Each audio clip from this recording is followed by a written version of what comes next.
If Jesus is God, and we'll just go ahead and correct the question and say, since Jesus is God,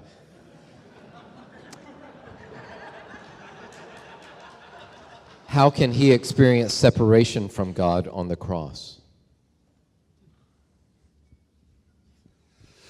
Well, it's true that Jesus is God, but he is also man. He has two natures in one person. And on the cross, let's take Calvin's interpretation of my God, why have you forsaken me?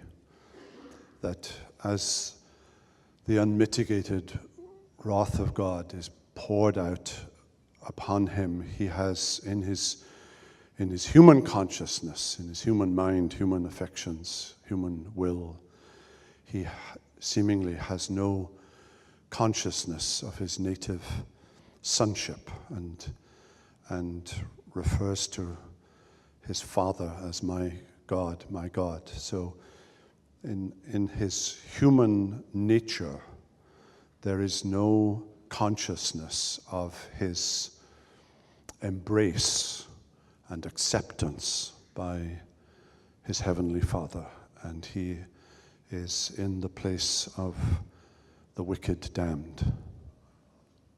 But there is no separation of his divine nature from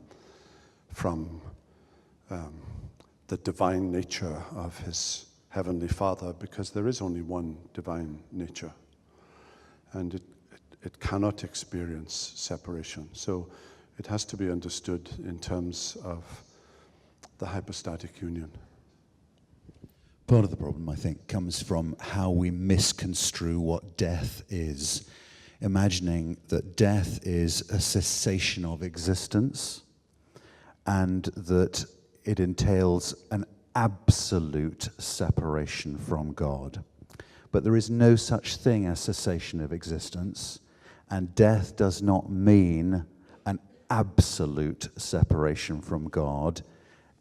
It means to be under the judgment of God, to be facing the wrath of God. It is not that you're able, the wicked in Revelation 6 cry for the mountains and the rocks to fall on us and hide us from the wrath of the Lamb. They would like there to be an absolute separation, but that is not possible. And so what happens on the cross is that Jesus of Nazareth bears that wrath of God in our place. And for us to understand that clearly helps us understand what the nature of punishment for sin is. It is bearing the wrath of God, and what Jesus is doing there on the cross.